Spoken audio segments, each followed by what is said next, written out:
નમસ્કાર દર્શક મિત્રો, અત્યારે હું અકોટા ઉર્મી 4 રસ્તાથી અકોટા પોલીસ લાઇન જવાના માર્ગ પર આવી પહોંચ્યો છું. અહીંયા જે આ દ્રશ્ય જોઈને તમે અંદાજ નહીં લગાવી શકો કે અહીંયા વરસાદી પાણી ભરાયું છે કે બીજું કોઈ પાણી છે. અહીંયા મુખ્ય લાઇનની અંદર પાણીને જે શુદ્ધ પીવાની લાઇનની અંદર ભંગાણ સર્જાયું છે, તેના કારણે લાખો ગેલન પાણીનો વેડફાટ જોવા મળી રહ્યો છે. આપ દ્રશ્યમાં પણ જોઈ શકો છો કે રોડ ઉપર જ જાણે અહીંયા ફુવારા ગોઠવ્યા હોય, સુંદર નજારો અહીંયા ગોઠવવામાં આવ્યો હોય મહાનગરપાલિકા દ્વારા, તેવા દ્રશ્ય જોવા મળી રહ્યા છે. હાલ જે રીતના દ્રશ્ય જોઈ રહ્યા છો, અકોટા વિસ્તારમાં રાધેકૃષ્ણ સર્કલથી જે પોલીસ લાઇન જવાનો જે આ માર્ગ છે, એ માર્ગ પર ચોખ્ખું શુદ્ધ પીવાનું પાણીનો વેડફાટ જોવા મળી રહ્યો છે. શુદ્ધ પાણી રોડ પર વહી રહ્યું છે. અને આપ જે રીતના દ્રશ્ય પણ જોઈ શકો છો કે જે રીતના અહીંયા વરસાદી માહોલનું જે પાણી ભરાયો હોય તેવા દ્રશ્ય અત્યારે જોવા મળી રહ્યા છે. અહીંયાથી વાહન ચાલકો જે પસાર થઈ રહ્યા છે તેઓને પણ ક્યાંક ને ક્યાંક તકલીફ થતી હોય, અને જે રીતના પાણીમાં પડીને આપ જે રાહદારીઓ જોઈ શકો છો કે તેઓ પણ અત્યારે જે પાણીમાં પડીને અહીંયાથી એક જગ્યા પરથી બીજી જગ્યા પર જવા માટે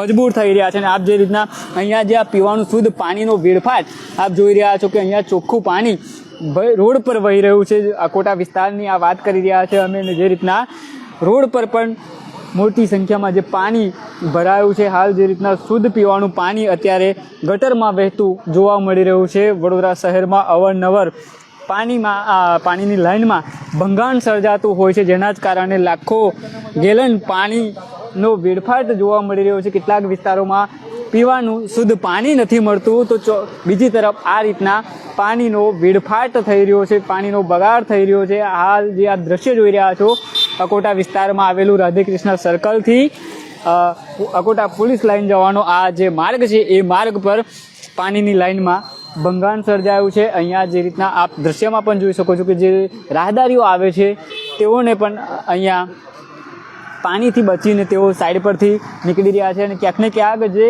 કેટલાક વિસ્તાર એવા પણ છે વડોદરા શહેરમાં જ્યાં પીવાનું શુદ્ધ પાણી નથી મળતું. રાકેશભાઈ આપણી સાથે છે, વોર્ડ 12ના પ્રમુખ, કોંગ્રેસના પ્રમુખ છે, તેમની સાથે આપણે વાત કરીશું. જી રાકેશભાઈ, તમે આ વિસ્તારમાં અત્યારે પહોંચ્યા છો, શુદ્ધ પાણીનો એક તરફ વેડફાટ જોવા મળી રહ્યો છે. એક તરફ વડોદરાના વાસીઓને પીવાનું પાણી બધું ટેન્કર રાજ ચાલતું હતું. ટેન્કર રાજ હમણાં થોડા દિવસ પહેલાં તો ટેન્કરો પહોંચાડતા, અને અહીંયા રોડ પર આવું નવું પાણી આખા વોર્ડ નંબર 12માં જ્યાં ત્યાં મેં અગાઉ બી જણાવ્યું કે જ્યાં ત્યાં પાણીનું લીકેજની સમસ્યા છે, તમે કાયમી નિકાલ કેમ નથી લાવતા? કેમ તમે લાલી પાવડરવાળું કામ કરો છો? મને તો એવું લાગે છે કે જે પાઇપલાઇનનું ફિટિંગ થાય છે એની અંદર જે વસ્તુ જેમને ટેકનિકલ રીતે ફિટ કરવાની એની જગ્યાએ લાગે પેલું કાથી કે એ વીટીને ગાલી દે છે, એટલે પાણી લીકેજ થવાનું. ને એના કારણે હવે આ રોડ બનાવેલો હમણાં, એ રોડને બી નુકસાન. હવે રોડને ખોદવાનો, એના ગાતે એ રોડ ખોદશે એટલે લોકોને આવા જવાના વાહન આ લોકોને નુકસાન, હેરાનગતિ. એના લીધે ટ્રાફિક થશે, એટલે એના કારણે ટ્રાફિક પોલીસને બી એટલી બધી હેરાનગતિ. એટલે લાઈન દોરી જ ચાલશે, આખી હેરાનગતિ થવાની.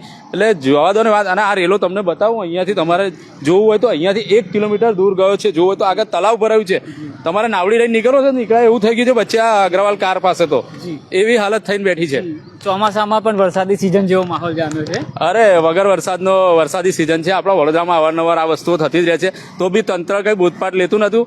ચલો કોઈ બોલવાનું નથી એટલે ચાલવા દો, કેમ કે કોન્ટ્રાક્ટરને કામગીરી આપેલી હોય છે, એટલે કોન્ટ્રાક્ટર પોલમ પોલ રાખતો હોય છે, એની પર અધિકારીઓને રહેવાનું હોય છે, પણ અધિકારીઓ નજર રાખતા નહીં. એ શાંતિ ખુરશીમાં બેસી રહે છે, અને ખુરશીમાં બેઠા બેઠા બસ કાગળ પર જ કામગીરી બતાવી દે, અને અહીંયા કોઈ જોવા આવતું નથી. રાકેશભાઈ, ખાસું બધું અલગ અલગ જગ્યા પર છે. એક અહીંયા છે, એક અહીંયા લીકેજ છે. આ લીકેજ પાણી 1, 2, 3, 4 જગ્યાએ નીકળી રહ્યું છે. વિચાર કરો કેટલો પ્રેશરમાં પાણી નીકળે છે. રોડ અદ્ધર થઈ ગયો છે, ઊંચો થઈ ગયો છે. વચ્ચે તમે બતાવ્યું ને પેલો ટેકરો ફુગ્ગો કોર્ટ પાસે, એવી જ હાલત અહીંયા બી થઈ ગઈ છે. શું કહેશો તંત્રને કે જે રીતના